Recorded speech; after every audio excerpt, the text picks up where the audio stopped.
برادران ملت اسلامی، السلام علیکم ورحمۃ اللہ وبرکاتہ۔ الحمد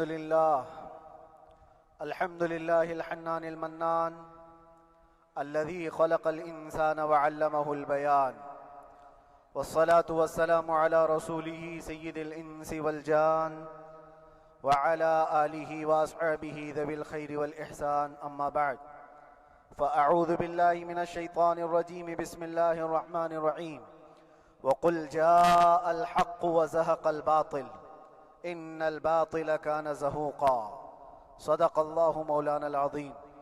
بارگاہ رسالت معاب صلی اللہ علیہ وسلم میں درود پاک کا ہدیہ پیش کریں۔ اللہم صلی علی سیدنا و مولانا محمد معدن الجود والکرم وآلہ واصحابہ الکرام وابنہ الکریم وبارک وسلم صلاة دائمة سرمدا ابدا۔ عزیزان گرامی وقار، میں یہ چاہتا ہوں جہاں پر آ کر ہم رکے تھے وہیں سے ہم پھر آگے بڑھتے ہیں۔ ہم رکے تھے کہاں آ کر؟ کچھ دیر کی خاموشی ہے، اس کے بعد ہم آگے بڑھتے ہیں، اس لیے کہ مجھے کوئی شعر اب یاد کرانے کی ضرورت نہیں اور نہ ہی کسی کے سامنے کچھ بولنے کی ضرورت ہے۔ حالات تو ایسے تھے کہ جو نان مسلم تھے وہ بھی ہمیں جیل میں دیکھ کر یہی کہتے تھے کہ آپ ہی نے کہا یہ فلاں بات۔ ہم نے کہا اللہ تبارک و تعالیٰ نے تم کو بھی یاد کرا دیا۔ میرے عزیزو، ستیزہ کار رہا ہے ازل سے تا امروز، شرار ابو لہبی سے چراغ مصطفی بھی۔ یہ آج کل کے معاملات نہیں، ابتدا سے حق اور باطل کے معرکے ہوتے رہے۔ لیکن ایک بات میں آپ سب کو بتانا چاہتا ہوں، مظفر کو مقید نہ سمجھ اے سیاد۔ سیدنا مظفر حسین کچھوچوی رحمت اللہ تعالیٰ علیہ جیل گئے تھے، قید میں تھے، تب انہوں نے یہ شعر کہا تھا کہ مظفر کو مقید نہ سمجھ اے سیاد، میری یہ اسیری بھی سنت آبائی ہے، میرے آبا و اجداد کی سنت ہے جس پر میں عمل کر کے آ رہا ہوں، میرے بزرگوں کی یہ سنت تھی۔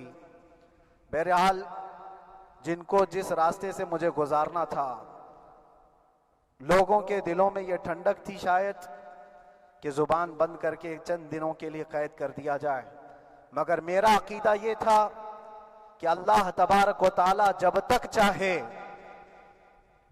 چاہے کہ کوئی اس کے لیے پابندی نہیں لگا سکتا۔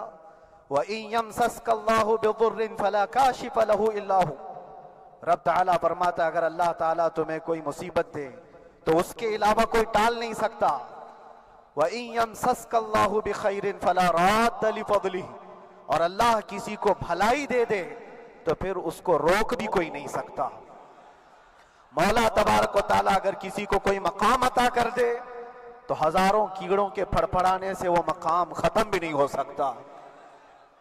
اللہ تبارک و تعالیٰ جس کو بڑھانا چاہے اس کے لیے کوئی راستہ رکاوٹ نہیں بن سکتا۔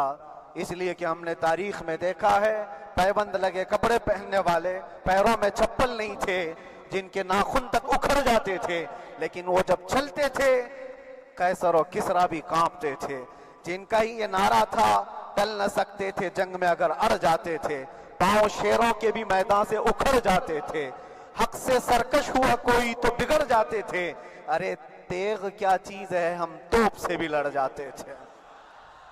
یہ وہ صحابہ کرام اور اسلاف کرام، ان کا یہ معمول تھا۔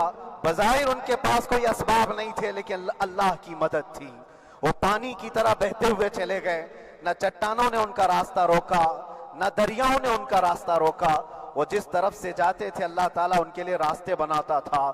عزیزان گرامی وقار، کون ہے وہ جو دریائے دجلہ میں اپنے گھوڑے دوڑائے تھے؟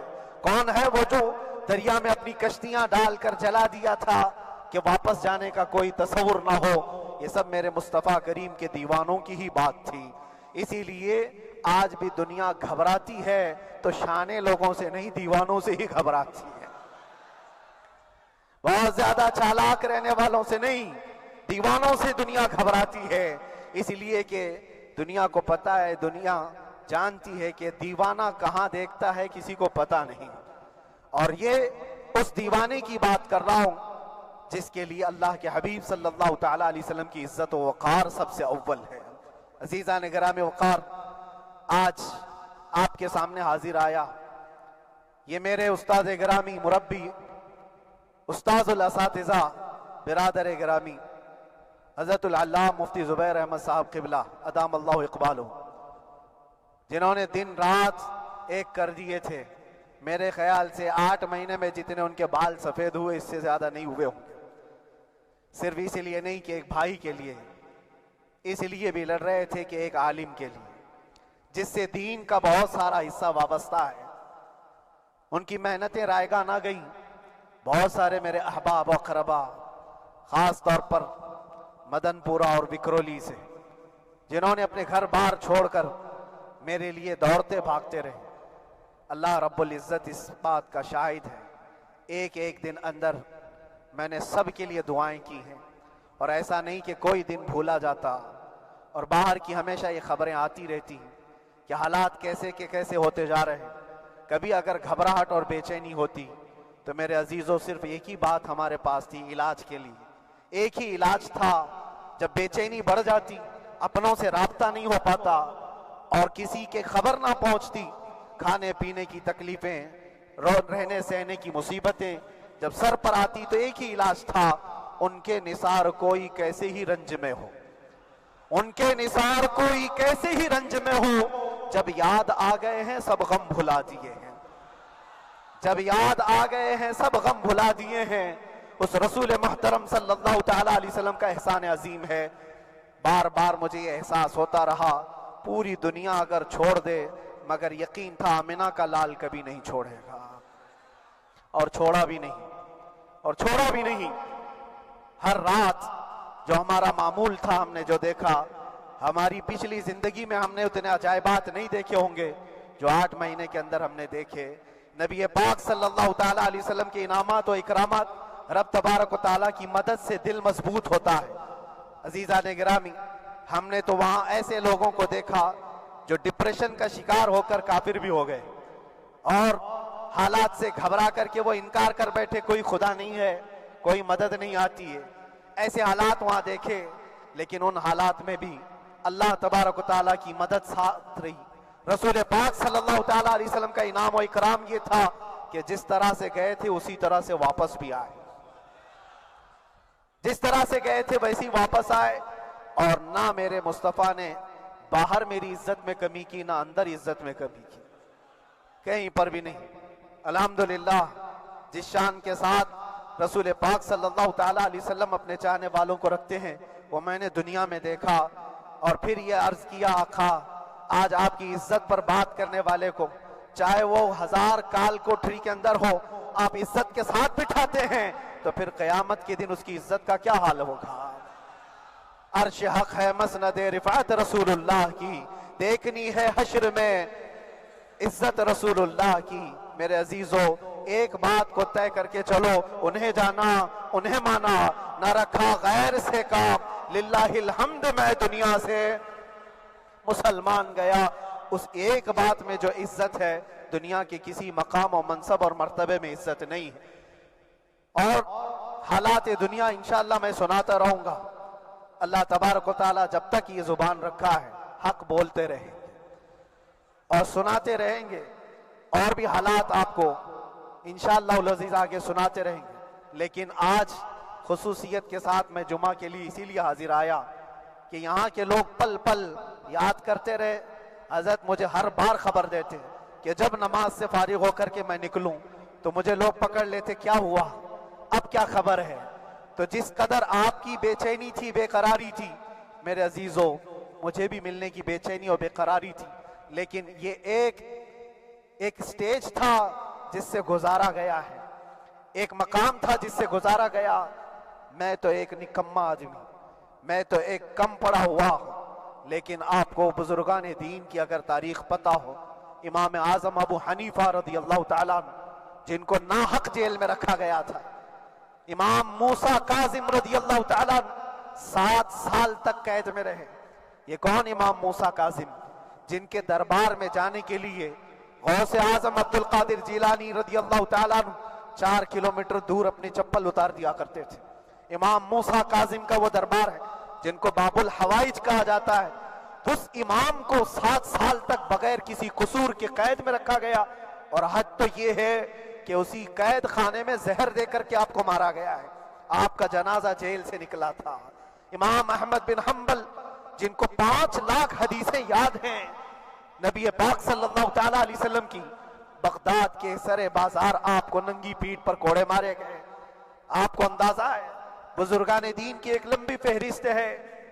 جب میں وہاں گیا تھا تو ایک بزرگ کی بڑی یاد آئی، وہ تھے حضرت مجدد الفسانی رضی اللہ تعالیٰ۔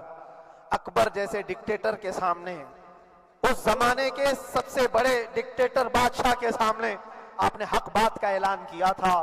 مجدد الفسانی رحمت اللہ تعالیٰ علیہ نے فرمایا تھا کہ اسلام نام سے جو دین ہوگا وہ محمد عربی کا لایا ہوا ہی دین ہوگا، کسی اور بادشاہ کا بنایا ہوا نہیں ہوگا۔ اس بات پر آپ کو قید میں ڈالا گیا تھا، 8 سال تک قید میں رکھا گیا۔ 8 سال میں بادشاہ مر بھی گیا، بیٹا بادشاہ بنا، لیکن کسی نے آ کر جہانگیر کے سامنے یہ بات رکھی کہ آپ کے باپ نے جس مولانا کو قید میں ڈالا تھا گوالیار کی جیل میں، 8 سال میں جیل کا نقشہ بدلا ہوا ہے۔ تو بادشاہ نے پوچھا ہوا کیا ہے؟ کہا کہ اس مولانا نے 8 سال میں تقریباً 700 قیدیوں کو عالم بنا دیا ہے۔ درس حدیث، درس تفسیر، قرآن کا علم، نمازیں جماعتوں سے وہاں اس طرح ادا ہوتی ہیں جیسے لگتا ہے گنبد خضرا کی چھاؤں میں ہے۔ رب تبارک و تعالیٰ کا یہ احسان عظیم تھا۔ ان 8 مہینوں میں بحمدہ تعالیٰ میں نے اپنی لائف میں کبھی اتنی امامت نہیں کی تھی جتنی وہاں امامت کیا، اس لیے کہ پابندی نہیں ہو پاتی۔ جب جب امام رہا مسجد میں چھٹیاں ہوا کرتی تھی، ادھر ادھر آنا جانا، لیکن وہاں پر کبھی کسی نماز میں چھٹی نہیں ہوئی۔ اور امامت اللہ تبارک و تعالیٰ کو جہاں لینا ہے وہاں لیتا رہے۔ اور مجھے اس بات کا تھوڑا قلق تھا، 24 سال سے میں تراویح سنا رہا تھا، 24 تراویح ہو چکی تھی، رمضان المبارکہ 24 گزر چکے تھے، 25واں سال تھا، ظالموں نے مجھے رمضان سے پہلے اندر کر دیا۔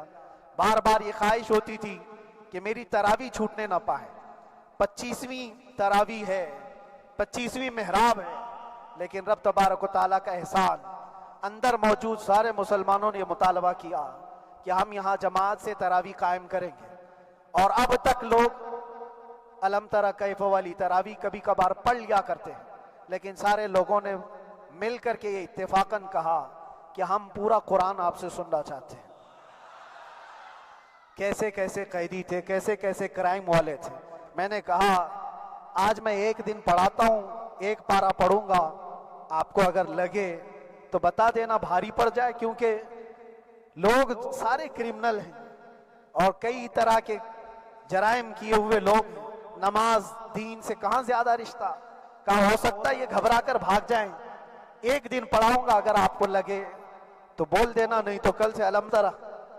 پہلے دن تراویح پڑھائے، دوسرے دن سارے لوگوں نے کہا آپ نے ایک پارہ پڑھایا ہے، سحری تک بھی پڑھائیں گے تو انشاءاللہ کھڑے رہیں گے۔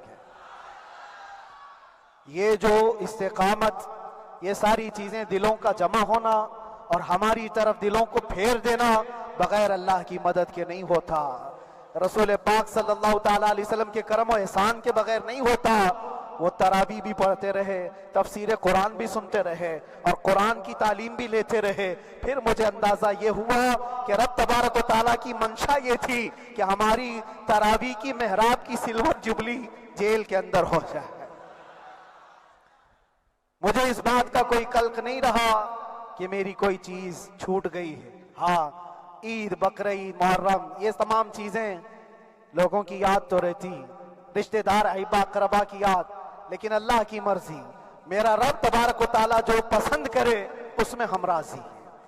اگر مولا یہ چاہتا ہے کہ میں تنہا پڑھوں تو اس کی رضا میں ہم راضی ہیں، اگر وہ چاہتا ہے کہ مجمع ہزاروں میں ہم نماز ادا کریں تو اس کی مرضی پر ہم قائم ہیں۔ عزیزان گرامی وقار، صبر اور سکون کے ساتھ جو حالات گزرے اس میں سب سے بڑا کردار آپ سب کی دعاؤں کا ہے، سب کی دعاؤں کا۔ مشائخ، سارے پیران اعظام، تمام سلاسل کے اور ہر مسجد کے امام اپنے محراب اور منبر سے جو دعا کرتے رہے، یہ سارا ذخیرہ میرے لیے اتنا بڑا ہے جس کو میں بیان نہیں کر سکتا۔ ہر ایک کی جانب سے دعائیں، عورتوں بچوں کی طرف سے منتیں، روزے، نہ جانے کیا کیا کر لیا۔ پھر مجھے اندازہ ہوا کہ صرف اپنے آرام اور اپنے راحت کے لیے پھڑپھڑانے سے کچھ نہیں ہوگا۔ رب تبارک و تعالیٰ یہ چاہتا ہے کہ پوری امت مل کر کے اس فقیر کے لیے دعا کرے، اور اللہ تعالیٰ کو جب تک منظور تھا تمہاری دعائیں ہوتی رہی۔ بعض لوگوں کو یہ خیال بھی آیا، کچھ میرے احبا اقربا رشتہ داروں نے بھی کہا اتنی ساری دعائیں ہوئی، اتنی ساری دعائیں ہوئی، قبول کیوں نہیں ہوتی؟